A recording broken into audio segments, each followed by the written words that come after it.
Welcome back everybody, it's your boy Logic and we're coming back with some Total Warhammer 2 and today we're going to continue our series which is Campaign Quest Battles. And today we're going to be moving on to Teclis and we're going to be doing the Sword of Teclis. Now during this battle, Teclis is going to be fighting the Dark Elves. So it would seem that Malekith himself has sent an army to deal with Teclis and Tyrion's not going to be able to make an appearance. So today we're going to be fighting a normal Dreadlord with 3 units of Black Corsairs, 2 units of Blackguard of Nagorond, Hargonath Executioners, Witch Elves, 3 units of Dark Shards with shields, Shades with great swords, so these guys are ranged units as well, but they have great swords, so when they come into combat they do good AP. And we have a War Hydra, so this is a monstrous infantry unit, which has regeneration and has fire attacks. But because it has regeneration, it has a negative 25% resistance to fire damage. So let's hop into this, guys, and see what we've got. So it seems today for our front line we have 5 units of Spearmen, 2 units of Swordmasters of Hoeth, and 2 units of White Lions, 6 units of Range, 2 units of Cav, and a Flamefire Phoenix with a crossbow.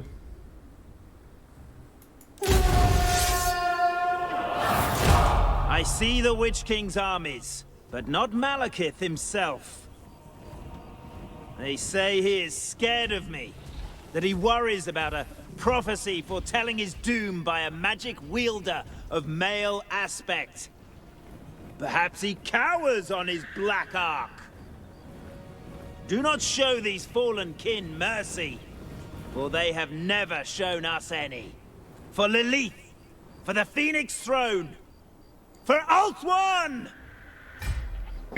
Right, I do love the Flamefire Phoenix. It's really cool actually. So it seems to be that we're fighting in front of an Elven city here. Cinematics look actually quite like the battle where we fought with Tyrion for the second one for the dragon armor. So it seems that we need to hold this choke point. So let's get through and hold this choke point. Quickly now! It doesn't appear that they can get around either side, so this seems heavily favouring us, unfortunately for them. So we have 6 units of range, so we ought to get those forward as well. So we want those guys in behind, and we want the Lothran Seagull with shields on the outside, because they've got spears and bonus against large, so if any cav was to come around the outside, we can use their spears to counter the cav. So we have some silver helms on the side here, which are good armoured cavalry. We'll have these on the side just to prepare. The reason being, if they break our front line and we need to regroup, these guys can come in for a nice charge and then we can regroup and reset. So we're also going to have a secondary front line, which is going to be 2 units of White Lions of Chase and 2 units of Swordmasters of Hoeth. So if our front line does fail, just behind our archers, we can drop the archers back and send these guys forward. So here we're going to be shooting the range. Attack! Yes! Asa! Attack!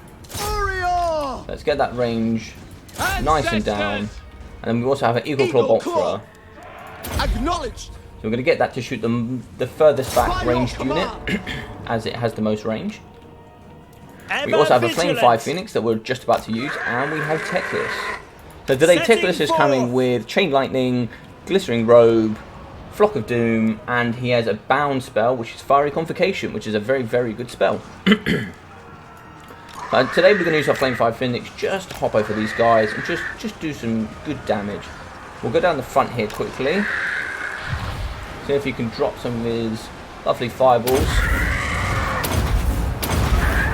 Nice, and then let's hop over these guys here. See if we can drop some fireballs here as they're nice and clumped.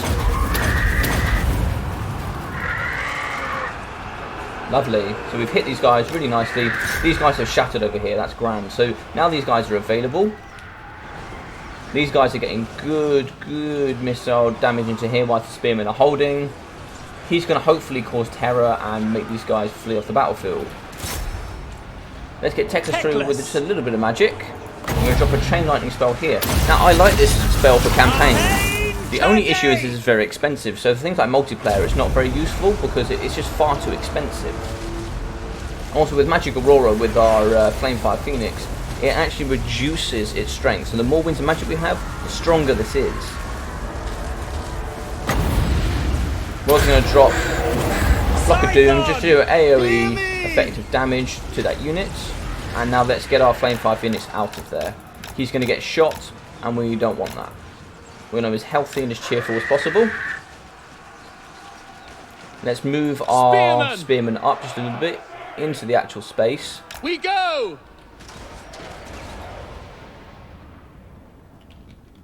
And then we'll have this in a defensive mode so it doesn't move.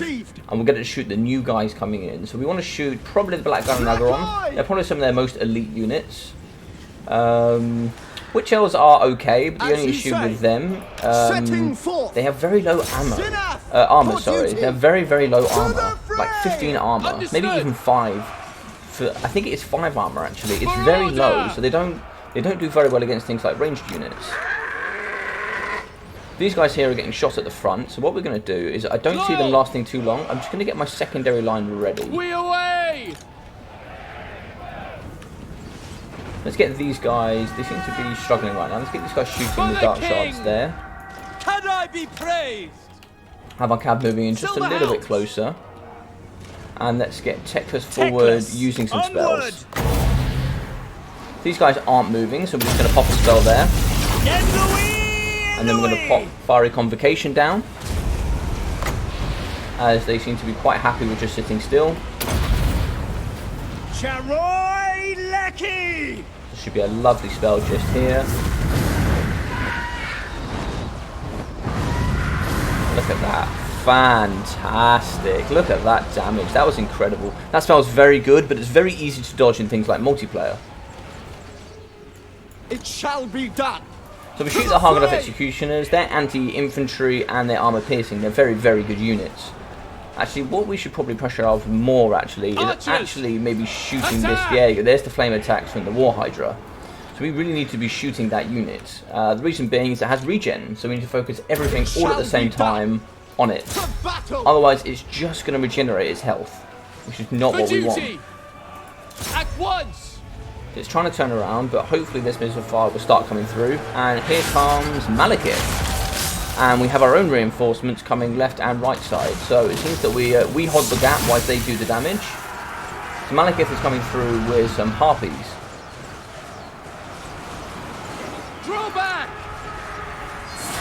Right, let's hop onto this.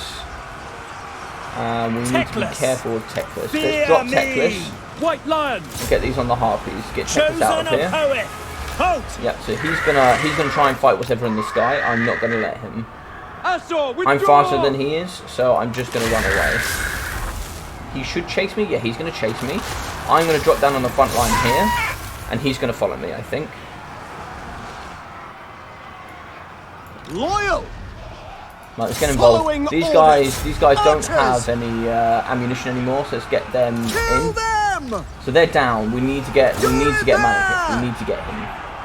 It will be done at once. We need to pin him in place, and then we need to use Flock of Doom on these units here. Just a massive area of effect damage. Hear my words. And then we can increase the armor value of our white lines of chase whilst they're fighting up against Malekith. And let's use this to shoot Malekith to get that damage done. And then we can get our cav through. Got a nice gap here to get our cav through, hopefully. Orders received. Assyrian guides. Put our units back in that have routed, and then come back. Silver helms. Get Teclis forward, hopefully using his fiery convocation again. Let's see what we can use it on. Hopefully we can use it on something standing still. We have these units here. Let's try this.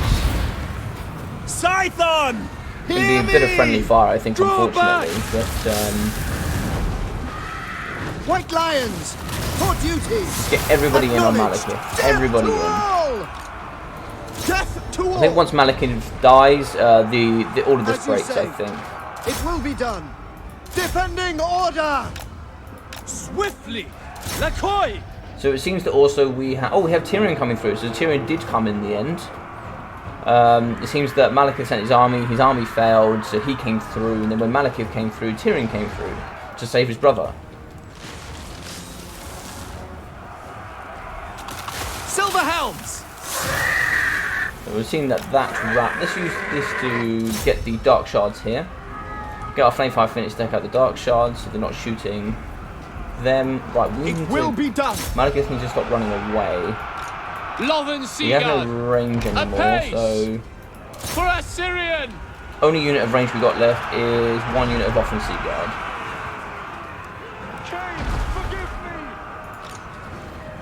This guy calls Terror, so hopefully once he's done a bit of attacking here, these are only Dark Shards. They don't have much leadership, so they should rout.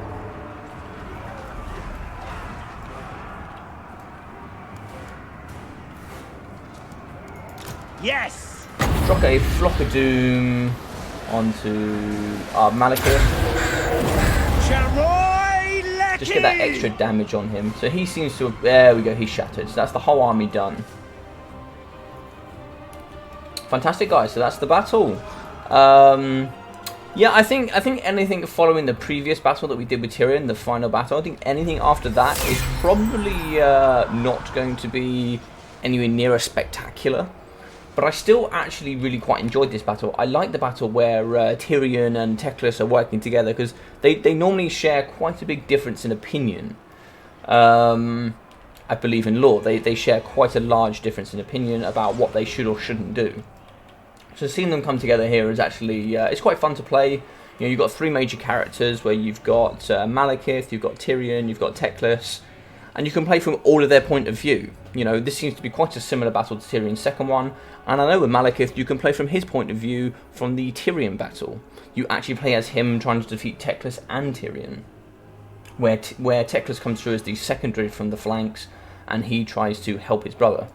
So that's also quite a good fun fight as well. So that's why I really like these kind of battles here, because they encompass quite a lot of legendary lords and different elements, and the army composition is actually quite fair for the legendary player. So if we end the battle here and we go to the post, so as we can see here, most of that spell, I mean 34,000 damage, it just shows you just how useful Teclis really is. He is very, very good with his magic, and Fiery Convocation as a banned spell would have done the majority of that damage actually. It shows here with the Spearmen, they are simply just there to hold. Unfortunately, they are not very good. They have good melee defense and they hold, but unfortunately that is their job. So our guys like this can be getting the value that they need. You know, they're getting all the value. You know, these are these light armored archers are the same tier as these guys, but they don't perform anywhere near the same on legendary as you guys would expect. We also had our Flamefire Phoenix here. He came through with okay damage. He's also a bit squishy with only 30 armor. It's the same for Teclis, right? Teclis only has 15 armor, but with the Sword of Teclis, gives him about 40 to 50 seconds, where he is pretty strong. But otherwise, he's pretty easy to kill, especially when he's not on his Phoenixes. He is, yeah, he's pretty easy to kill. So you've got to be very careful with him. But our front line did pretty well. We didn't use these guys till right to the end. We didn't really need to. This value here would have been these guys fighting up against Malekith. That's where most of that value probably would have come from. And as per usual, fantastic damage from the Eagle Claw Bolt Thrower. If anybody's playing Campaign or Legendary, 2 of these, maybe 3 is the maximum I'd recommend in any army. 2 generally does it. And that will do you for everything. That's sieges, that's regular games.